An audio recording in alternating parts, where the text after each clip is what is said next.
శ్రీ నారా లోకేష్ గారిని వారి సందేశం అందజేయవలసిందిగా కళ్యాణదుర్గ నియోజకవర్గం అందరి కరతాళ ధ్వనుల మధ్య సాదరంగా సగౌరవంగా వారిని ఆహ్వానిస్తున్నాం. హార్టీ వెల్కమ్ అన్న.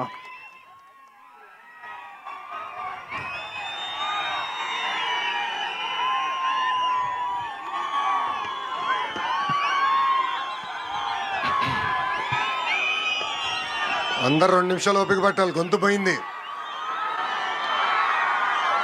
మొన్న క్రికెట్ మ్యాచ్కి వెళ్ళాను. అక్కడ మన టీం కోసం అరిసి గొంతు పోయింది, ఇంకా కోలుకోలేదు.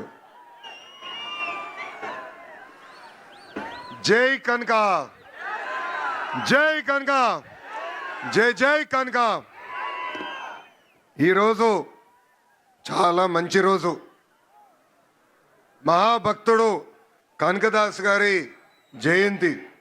అంతేకాదు కనకదాస్ గారి జయంతిని ఏకంగా ప్రభుత్వ పండగగా ఈరోజు నుంచి మనం నిర్వహించుకుంటాం జరుగుతుంది.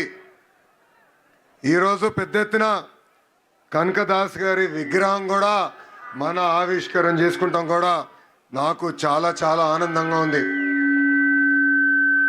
ఇది కేవలం ఒక కార్యక్రమం కాదు, 3 కార్యక్రమాలు ఈరోజు మనం నిర్వహించుకుంటాం జరుగుతుంది. కనకదాస్ గారు ఆయన రాసిన గొప్ప పాటలతో ఏకంగా కృష్ణుని కూడా తన వైపుని తిప్పుకున్నారు. ప్రజల్లో ఏకంగా దైవ భక్తిని పెంచారు మన కనకదాసు గారు. ప్రజల్లో చైతన్యం తీసుకొచ్చారు. ఏకంగా ఆయన జీవితాన్నే ప్రజల కోసం అంకితం చేస్తాం జరిగింది. చిన్న వయసులో అద్భుతంగా చదివి సైన్యంలో చేరి ఏకంగా యుద్ధాల్లో కూడా ఆయన పాల్గొనటం జరిగింది. దాని తర్వాత భక్తికి ప్రజలకి ఆయన అహర్నిశలు సేవ చేస్తాం జరిగింది. ఒకరోజు కనకదాసు గారి గురువు నీకు మోక్షం పొందాలా లేదా అని అడిగినప్పుడు ఆయన ఒక్క మాటే చెప్పారు, ఏ రోజైతే మనకి అహంకారం తగ్గుతుందో ఆ రోజే మనకి మోక్షం దొరుకుతుందని చెప్పిన గొప్ప వ్యక్తి కనకదాసు గారు.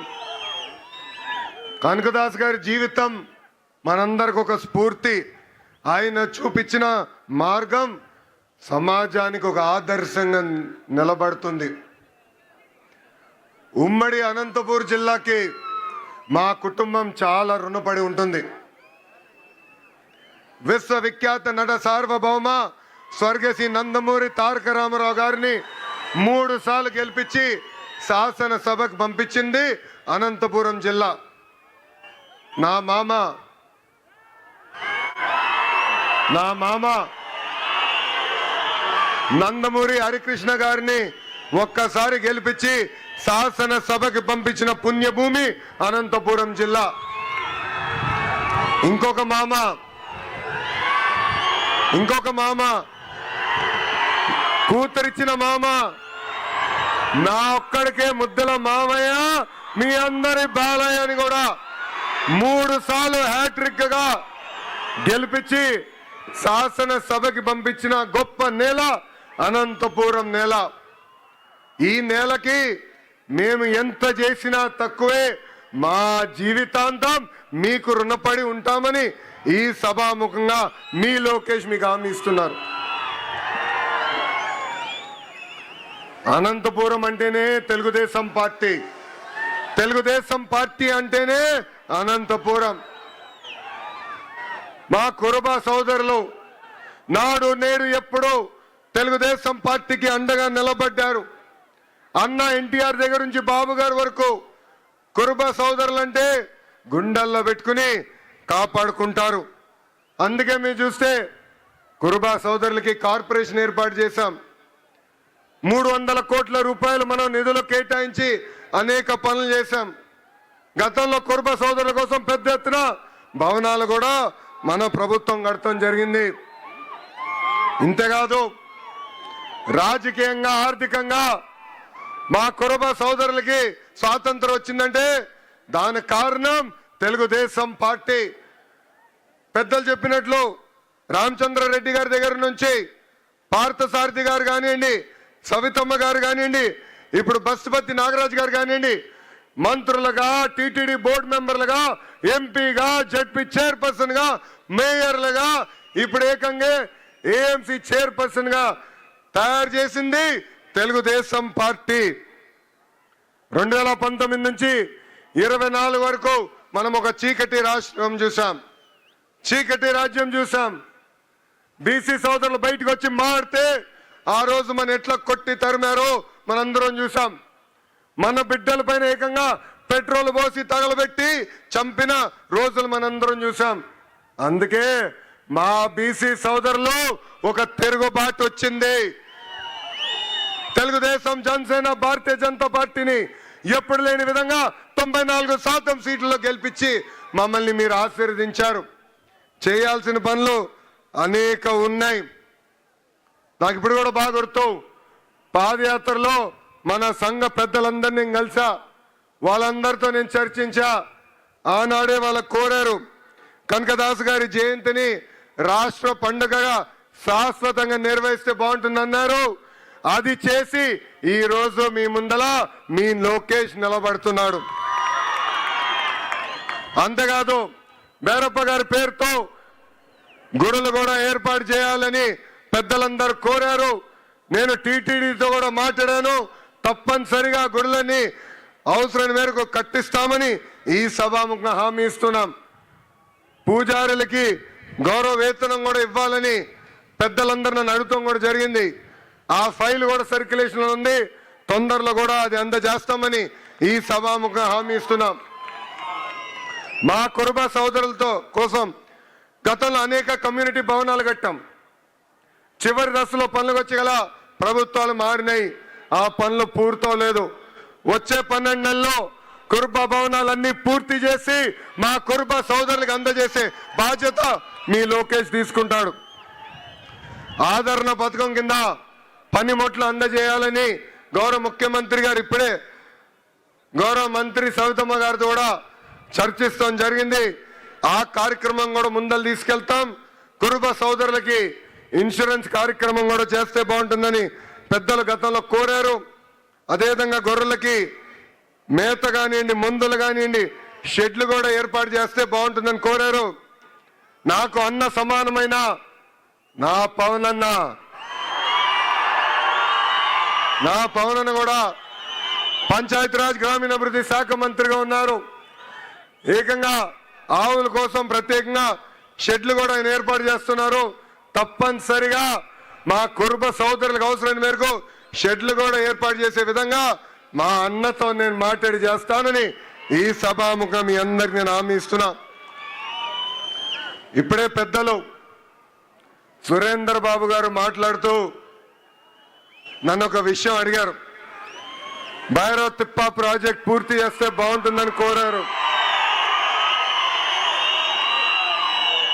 భైరవ్ తిప్ప ప్రాజెక్ట్ శంకుస్థాపన చేసింది తెలుగుదేశం పార్టీ, పూర్తి చేసేది కూడా ఒక తెలుగుదేశం పార్టీనే.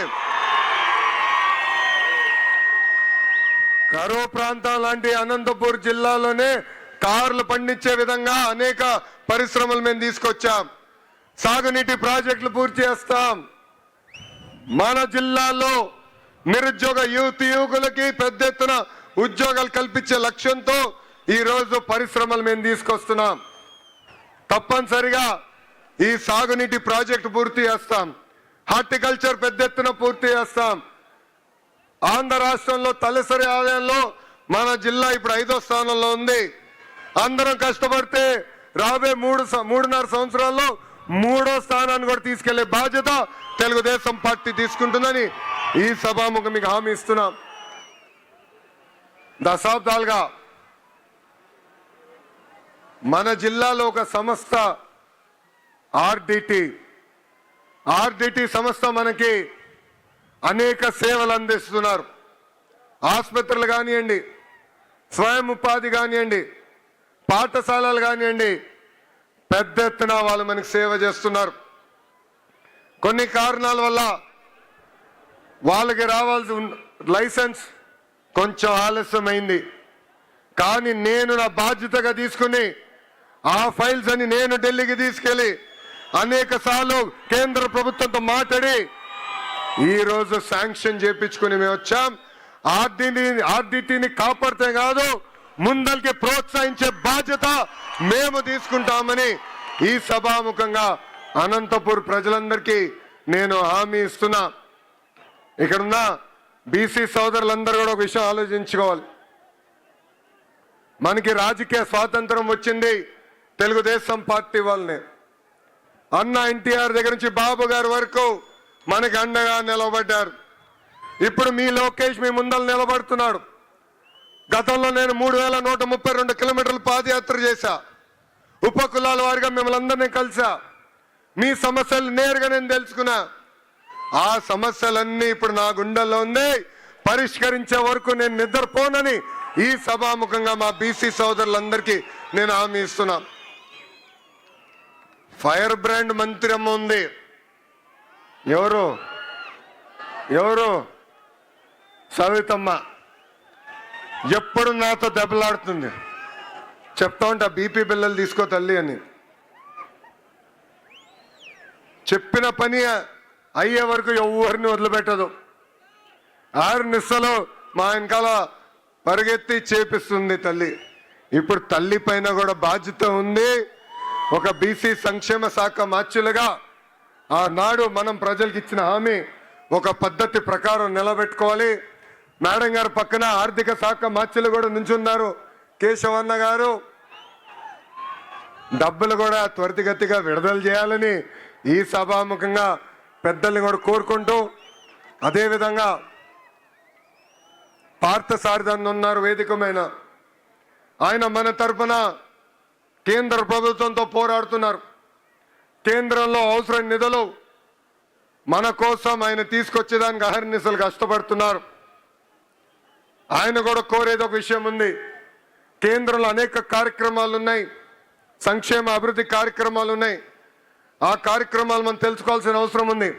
ఆ కార్యక్రమాలు మన కురుబ సోదరుల్ని అనుసంధానం చేసి ముందరికి తీసుకెళ్దామని ఈ సభాముఖంగా ఆయన కూడా కోరుకుంటూ, వేదికమైన ఉన్న ఇతర పెద్దలందరికీ పేరు పేరు నా హృదయపూర్వక నమస్కారాలు తెలుపుకుంటూ, నాకు ఇంత ఘన స్వాగతం పలికిన మా కురుబ సోదరుల్ని